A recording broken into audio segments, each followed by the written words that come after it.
बोले खीमादास जी महाराज की, बोले ओमदास जी महाराज की। करंट जिंदा करो। ये खाना खाने वाला प्रोग्राम नहीं है। यहां लड़ाई आमने सामने की है, लड़ाई मजबूती की है, आपके हक और अधिकार की है। आधे रजिस्ट्रेशन में बावड़े हो गए, आधे जीवने में बावड़े हो गए। लड़ाई लंबी है, मजबूती से लड़नी पड़ेगी। मैं महाराज श्री ओमदास जी के चरणों में कोटि कोटि नमन करता हूं। मैं इनका शिष्य हूं और मुझे बड़ा प्रेम करते हैं और मुझे बड़ा आशीर्वाद रखते हैं। महाराज श्री को मैं बहुत धन्यवाद देता हूं कि मैं नींद से उठा भी नहीं था, सुबह इनका फोन बजा और कहा विनोद शिक्षक संघ का कार्यक्रम है, आपको आना है। मैं भी लाइलाइट था कार्यक्रम में। क्यों? क्योंकि ये शिक्षक वो लोग हैं जो इस समाज की दिशा और दशा तय करते हैं, जो पोलियो ड्रॉप तो पिलाते हैं, लेकिन मुझे पता है अगर इनकी बात इनके असूलों की आए तो ये सत्ता पलटने की भी ताकत रखते हैं। अगर सरकार इनको केवल जनगणना के लिए समझती है और पोलियो ड्रॉप पिलाने के लिए समझती है तो मुझे लगता नहीं, लेकिन अगर थोड़ी सी हमारे अंदर अनुशासन होगा और एकता होगी और ये पांडाल भरा होगा तो आप अपनी लड़ाई को जीत लेंगे। सम्मानित मंच पर विराजमान समाज के सभी बुद्धिजीवी वर्ग के लोग, हमारे राजनीतिक दलों के लोग, सत्ता पक्ष के लोग, तमाम शिक्षक संघ के अध्यक्ष जी और हमारे तमाम पदाधिकारीगण, सबका बहुत अभिनंदन, स्वागत।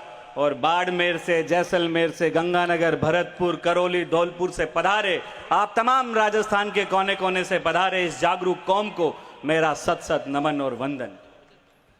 मैं सबसे छोटी सी उम्र का हूं, इस मंच पे बैठा हूं, पर मैं बड़ी देर से विचार कर रहा था मेरा नंबर कब आए, कब मैं बोलूं कि हम सबको इकट्ठा होना पड़ेगा, हमें लड़ना पड़ेगा, हमें एकजुट होना पड़ेगा।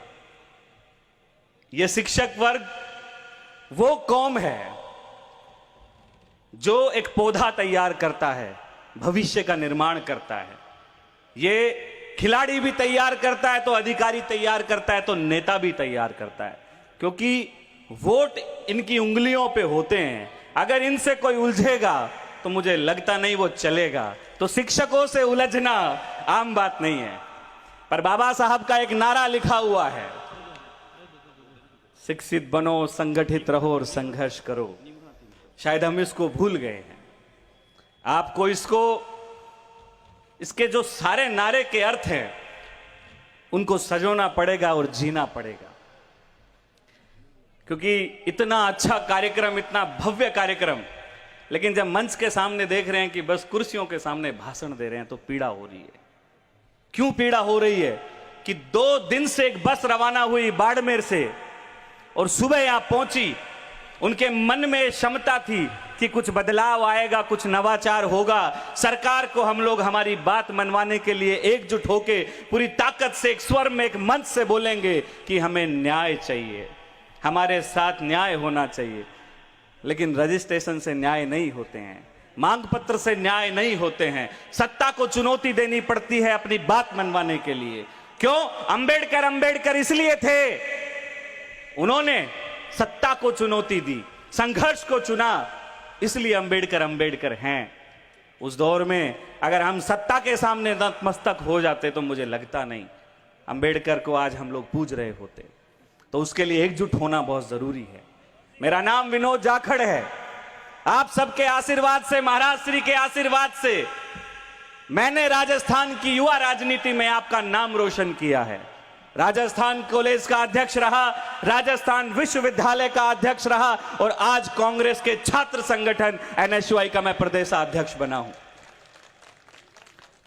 आप समाज के इस जागरूक कौम से मेरा निवेदन है, अगर आप मंच पे अपने लोगों को जगह नहीं दोगे या राजनीति में अपने बच्चे तैयार नहीं करोगे, एक अंतिम पीढ़ी को आप अग्रिम पीढ़ी में नहीं लाओगे और राजनीति में उन लोगों को, उन बच्चों को मौका नहीं दोगे जो आपके लिए लड़ना जानते हैं, आपके लिए बोलना जानते हैं, आपके लिए संघर्ष करना जानते हैं। राजनीति हर ताले की चाबी है, डॉक्टर अंबेडकर ने कहा। क्यों? क्योंकि नियम कानून सब विधानसभाओं में तय होते हैं, लोकसभाओं में तय होते हैं, आपके लिए बोलने वाला वहां व्यक्ति चाहिए।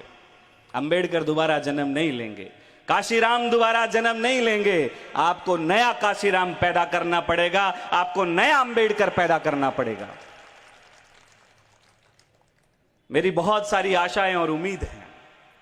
हम सब लोग जाते हैं, मंचों से बोलते हैं, संघर्ष करते हैं। आप सब लोग हम लोगों को नेता बना सकते हो, आगे बढ़ा सकते हो, क्योंकि मास्टर जो कौम है उसकी एक अलग पहचान है।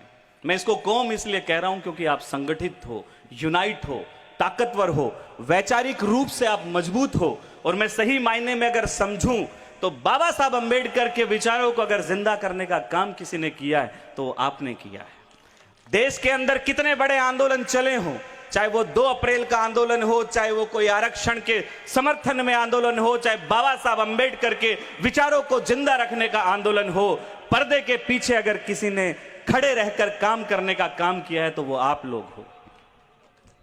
आज आप लोगों की जिम्मेदारी है एक सुनहरे भविष्य को तैयार करने की, अच्छे लोगों को राजनीति में, अच्छे लोगों को सत्ता में लाने की। आप लोगों को जरूरत है नई पीढ़ी को तैयार करने की। मेरे को एक पीड़ा हुई, मैं शिक्षक संघ के लोगों से निवेदन करूंगा कि मेरी माताएं बैठी हैं, ये इंतजार कर रही हैं कि वो महिला जिसने जिल्लत सही जीवन भर इस समाज को शिक्षित बनाने के लिए, उसकी तस्वीर कहां है, वो सावित्री कहां है, तो मेरी मां सावित्री कहां है। तो मैं निवेदन करूंगा कि आपके इसमें एक अमेंडमेंट किया जाए कि मां सावित्री फुले को भी आप जो है आपके मंच पे जगह देंगे। मेरा आपसे निवेदन है। क्यों? क्योंकि जयंतियां मनाने से नहीं, उनके विचारों को आप मंच पे लाएंगे। क्योंकि हम लोग जाते हैं तो बाकी लोग कह देते हैं वो तो ओबीसी की महिला थी, इसलिए हो सकता है आप जगह नहीं देते। तो मेरा निवेदन है कि आप सावित्री बाई को आप जगह दें, क्योंकि इस जो नारी हमारे सामने आज जो पढ़ लिख रही है, जो बोल रही है, जो सम्मान से अपना जीवन जी रही है, हक अधिकार से वो खड़ी है, सम्मान से खड़ी है, तो कहीं ना कहीं उसकी जो नींव है, जो पहली ईंट है, वो सावित्री बाई फूले की लगाई हुई है, वो हमारे ज्योतिबा फूले साहब की लगाई हुई है, क्योंकि बाबा साहब अंबेडकर भी उनको अपना गुरु मानते थे। मैं हमेशा आप लोगों के साथ हूं। ये राजनीतिक मंच नहीं है, ये एक ऐसा मंच है जिसको मुझे तो बहुत समय लगेगा समझने के लिए, लेकिन फिर भी ये आगाज करूंगा कि कहीं पे भी आपको अपने बेटे की आवश्यकता हो, वैसे तो हम लोग सड़कों पे संघर्ष करते रहते हैं, हमारे लोगों को जागरूक करते रहते हैं, और हम लोग हमेशा यही आप लोगों से अपेक्षाएं रखते हैं कि आप सब लोगों को आगे आना पड़ेगा, इकट्ठा होना पड़ेगा। क्योंकि आज जिस तरीके से इस देश में जो चल रहा है संविधान के खिलाफ, उसको भी आपको समझना पड़ेगा। थोड़ा सा स्वार्थ से उठना, थोड़ा सा हमें ऊपर उठना पड़ेगा, और संविधान को बचाने के लिए हम सबको इकट्ठा होना पड़ेगा। एक पंक्ति याद आई संविधान बचाने के लिए, पर्ची आए उससे पहले बोलता हूं। कितने नादान हैं वो शहर के जुगनू, कितने नादान है वो शहर के जुगनू, जो मिलकर कहते हैं हम सूरज नहीं निकलने देंगे। तो मैं उन जुगनुओं से कहना चाहूंगा कि दौर हमेशा हवाओं का कायम रहता है, आंधियां तो कुछ देर में थम जाती है। तो ये बाबा साहब अंबेडकर के विचार हैं, आप जितनी ताकत लगा सकते हो लगा लो, उनको तोड़ नहीं पाओगे, क्योंकि ये उनका जागरूक समाज आज पढ़ना लिखना और बोलना समझ गया है। मजबूती से छाती ठोक के, आंखों में आंखें डाल के अपने लोगों की हक और अधिकार को लड़ाई लड़ेंगे, क्योंकि मैं ये मानता हूं जिस व्यक्ति के पीछे उसका समाज खड़ा होता है, उसके लोग खड़े होते हैं, ये राजनीतिक पार्टियां भी उसी की पूछ रखती हैं, वरना चापलूसी करने वालों को वो गो बैक के नारे लगाती हैं। आपने मुझे बुलाया, मान सम्मान दिया, इसके लिए बहुत बहुत धन्यवाद। आदरणीय हमारे सम्मानीय ओमदास जी महाराज के चरणों में नमन, क्योंकि ये गुरु की भूमिका में भी हैं और मुझे हमेशा छोटे भाई की तरह स्नेह रखते हैं, और आपने मुझे बोलने का दिया मौका, उसके लिए बहुत बहुत धन्यवाद। जय भीम, जय भीम, बहुत बहुत धन्यवाद, नमस्कार।